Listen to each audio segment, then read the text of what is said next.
Where do patients fit in? Do patients have a formal role within the NICE appraisal process? They do, and they have a very important role too. There are always two places reserved on a NICE committee meeting for patient or charity representatives. They have a very key role there because they are quizzed by the committee because of their own viewpoint. I think it's fair to say it is incredibly powerful for a committee when they can talk to a patient that's had the technology, and in the past that was relatively uncommon. But because the drug treatments are now getting better and better, it is not uncommon at all for you to have patients that have been treated with the technology that they are looking at and can tell committees the difference it makes to them and their lives. So patients and patient groups have the opportunity to put in written submissions to the NICE appraisal process that the committee sees, but they also have the opportunity to be there and to say their piece and to answer questions at each NICE technology appraisal meeting. And I have to say it's very important because they will make unique perspectives that maybe the rest of us haven't picked up as well as we might have done from written words, just from their testimony given at such meetings. So how do they nominate to get in those meetings? It may be the lung cancer charity, or it may be the ovarian cancer charities, or whoever you like. But they will be asked to nominate individuals, and in particular, they're asked whether there are patients that have had the treatment. Peter, I just wanted to shift gears and talk about one thing that we're changing the conversation a lot in Australia is talking about healthcare as an investment since the COVID pandemic rather than an expense. Is there a place to measure more societal return on investment, meaning the benefit we see sort of extending into the real world beyond maybe even the lifetime of the patient, but the patient's families and sort of the long-term economic impacts? The societal perspective is a very interesting one. So at present, NICE just evaluates the perspective from the NHS point of view and from the personal social services of the patient only, not from the extended family or from greater productivity or whatever else. I can see the argument. I can also see it getting incredibly complex. And where do you stop in terms of societal perspective? Because I dare say you could keep on going for a very, very long time. So my personal view is that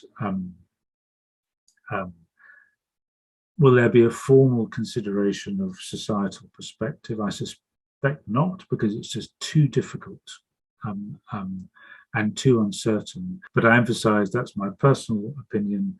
We see in cancer, particularly rare cancers and complex cancers, that clinical trials are becoming really sort of the gold standard treatment option for many patients on non-curative pathways. Could you see the possibility of broadening trial design in a way that doesn't undermine the clinical question to allow more patients to participate in certain trials? I can, and I'll give you the example of performance status. So, which is crudely, how fit is your patient? So the great majority of cancer drug trials just include patients of performance status 0 or 1. And what does that mean to people that don't know what that is? 0 means that you're living, in effect, a normal lifestyle.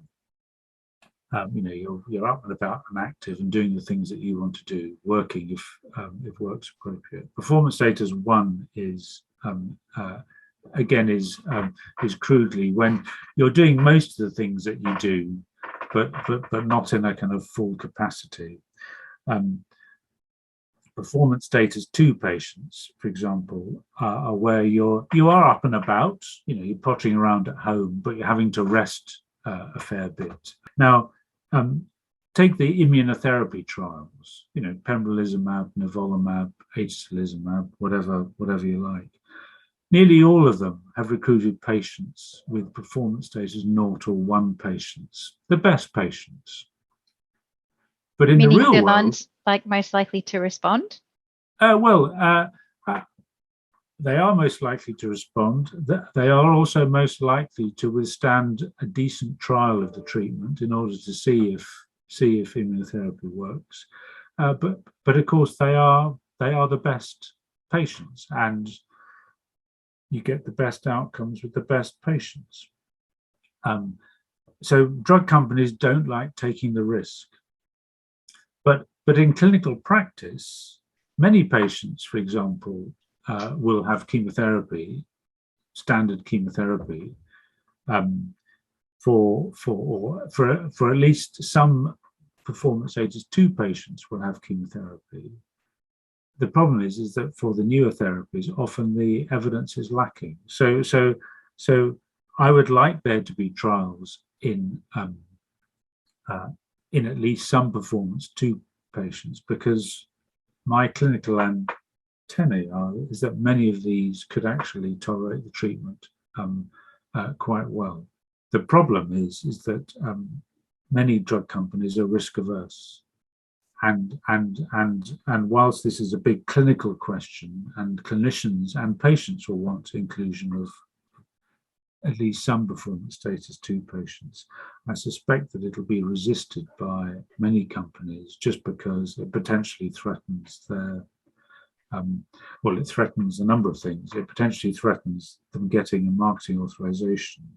And for those countries that have a cost effectiveness incorporated into access, it of course potentially threatens the price that they would be reimbursed with, even though it would mean more patients would be receiving the treatment. Do you think that, given that sort of pharmaceutical companies find themselves in a unique position in being commercializing health outcomes, essentially, do they have an ethical obligation? I think they do, but I can understand, I have to say, I can understand their caution in first demonstrating we need to show whether this drug works or not, and makes any significant difference for patients and clinicians to want a change in the treatment pathway.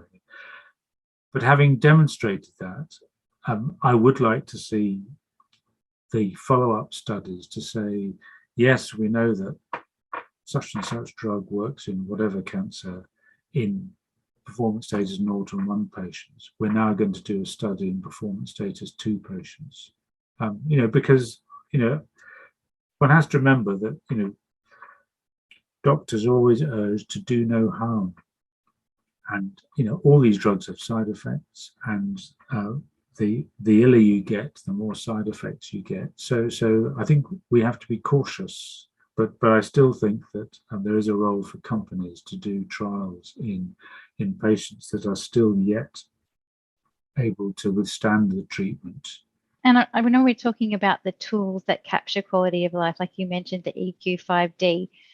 Do you think that are they too blunt? So meaning, can they capture sort of the context of what it means when someone's talking about their quality of life in association with like a side effect, for example, like what it means to have chronic fatigue, that you can't actually get out of bed or have normal daily activities? You obviously hit the nail on the head, because tiredness is the one criticism of the EQ5D issues. And the reason why it's so important is that in the old days, or the relatively recent days, I ought to say, chemotherapy was the only treatment. And because of the rough side effects, the treatment duration was nearly always pretty brief. Whereas now, the vast majority of drugs are being licensed and used to disease progression. So patients are on it for many months, sometimes years. And you're absolutely right. Tiredness is an important issue. But that's where the power of having a patient at the appraisal committee, because who's actually had the treatment under question, because they can ask, the committee can ask the question of the patient, well,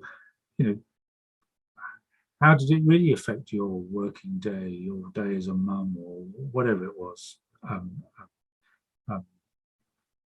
So I'm sure that the patient contribution currently is important. I think it's only going to get more important as the longer term toxicities of these treatments become better understood. Okay, thank you, Peter. Just one final question. Based on your experience and opinion, do you think there's more that we could do, or more that the UK could do as well, to have a better patient representation or a greater patient representation within the system? I can't emphasize enough the difference that patients and their representatives make at NICE committee meetings. Everyone is, there are 4 NICE technology appraisal committees. They're all working flat out because the drug pipeline is just fantastic. And particularly, NICE, cancer takes at least 60% of NICE workload up in terms of its drug appraisals. So time is short, but the one bit of the meeting that's never hurried, in my opinion, is the bit about teasing out the patient perspective over and above what's been written down in various documents. So I think the patient voice is heard pretty loudly at NICE.